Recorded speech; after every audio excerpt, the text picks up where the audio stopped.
Hello everyone, let's move on to section 6.2, which is on multiplication and division of algebraic fractions. Okay, so let's recap what we learned in primary school. Now when we have a fraction multiplied by a fraction, what do we do? Okay, number one, we will take numerator multiplied by numerator over denominator multiplied by denominator. So in this case, it is 2 times 3, which is 6, divided by 3 times 5, which is 15. You simplify it, you will get 2 over 5 divided by 3 divided by 3. Okay, now there's another method to do this. Instead of multiplying numerator with numerator and denominator with denominator, since we have 2/3 multiplied by 3 over 5, we can actually cancel this 3 and this 3 and straight away get the answer 2 over 5. This is allowed as well. So that's how we do multiplication of fractions, and we're going to apply that to multiplication of algebraic fractions as well later on. Now how about division? When we have 1 over 8 divided by 3 over 4, what do we do? For division, we need to take the second fraction and flip it to a 4 over 3, and we also need to change the sign over here to a multiplication. So over here you have 1 over 8 multiplied by 4 over 3, and now I can cancel this 4, cancel this 8, I will get 1 times 1, 1 over 2 times 3, 6. So answer is 1 over 6. Okay, I could have also done numerator times numerator divided by denominator times denominator. I'll still get the same answer. It will be 4 over 24, right? Then I can simplify this to 1 over 6. So in both methods, I will get 1 over 6. Okay, so to recap, for division of fractions, we will change the sign to a multiplication and flip the second fraction. Okay, let's apply what we have just learned to algebraic fractions. So let's move down.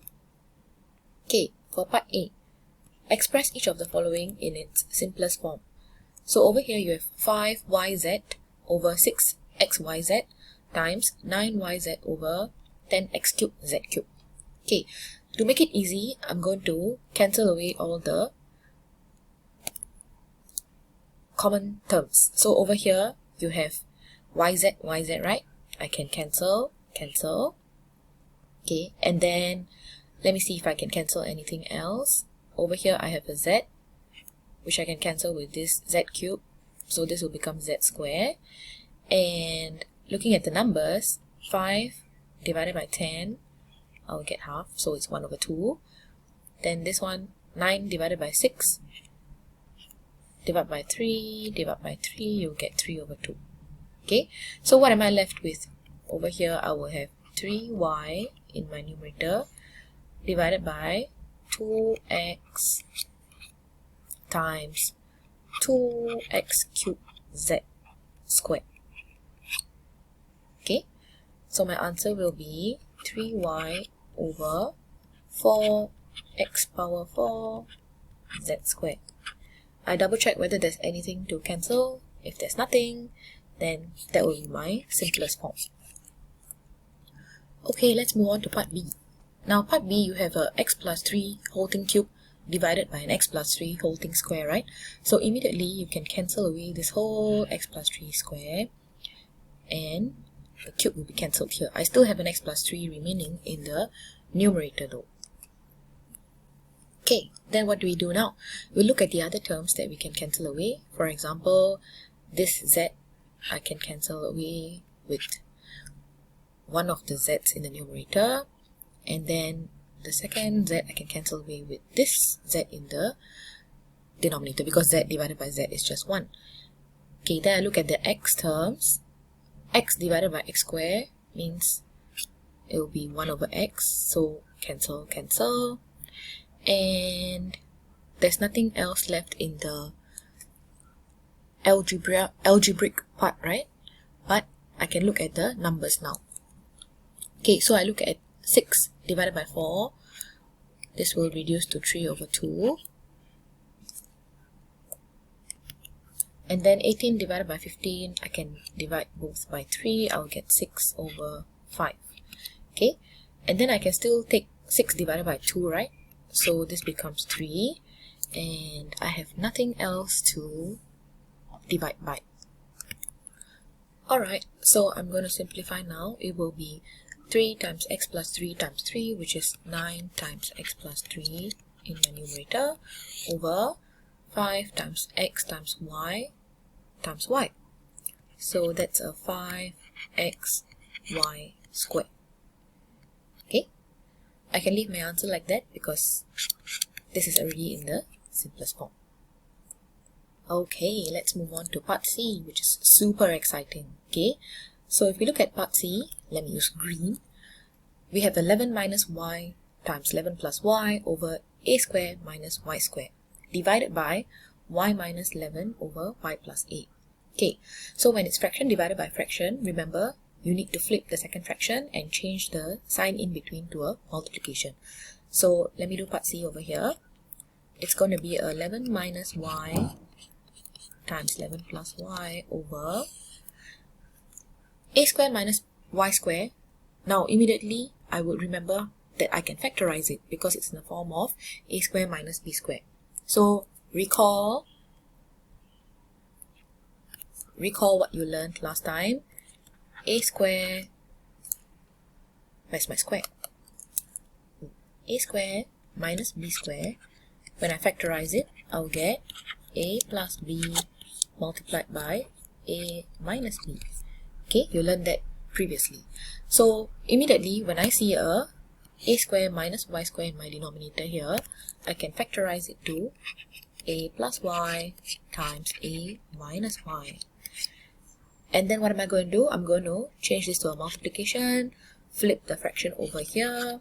So this is a y plus a over y minus 11. Aha! Now I can see that, wow, there are so many things to cancel. Okay, so what do I cancel? A plus y and y plus a, are they the same thing? Of course. So cancel, cancel, because when you divide y plus a over a plus y, right, you will just get a 1. So cancel, cancel. And then what else can I cancel? Now I look at the expressions over here. There's 11 minus y here, but over here in this denominator, right, it's a y minus 11. They look similar, but not exactly the same. So what should I do? Now recall that y minus 11 is the same as negative of 11 minus y. Correct? Because when I expand this, I will get negative 11 plus y, which is the same as y minus 11, right? Okay, so what can I do? I can basically leave this fraction as it is, a minus y. Okay, but my second fraction, right, I'm going to convert this to 11 minus y by inserting a negative sign in front. So I'm not changing anything, I'm just writing this as negative of 11 minus y.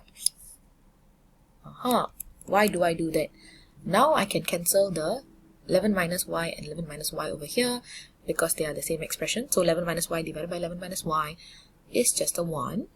But because there's a negative 1 here, right?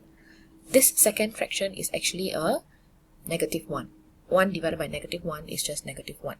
So my final answer will be 11 plus y over a minus y. That's the first fraction, multiplied by a negative 1. So I can just insert a negative to the whole fraction because it belongs to the whole fraction. Or if I want, I can write it as negative 11 minus y over a minus y. But this one has too many negative signs, so I'm not very keen to leave it like that.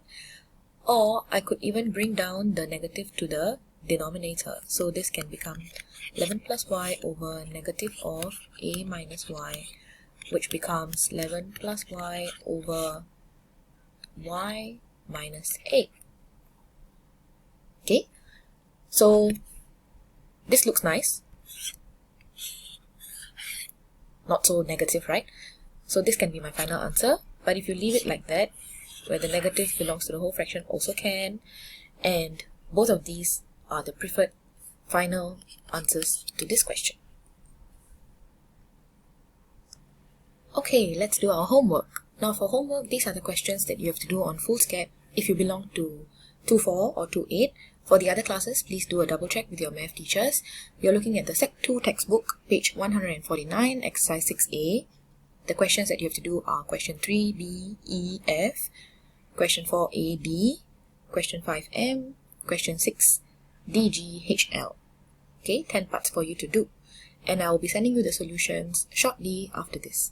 Have a good day today, and I'll see you in my next video. Bye!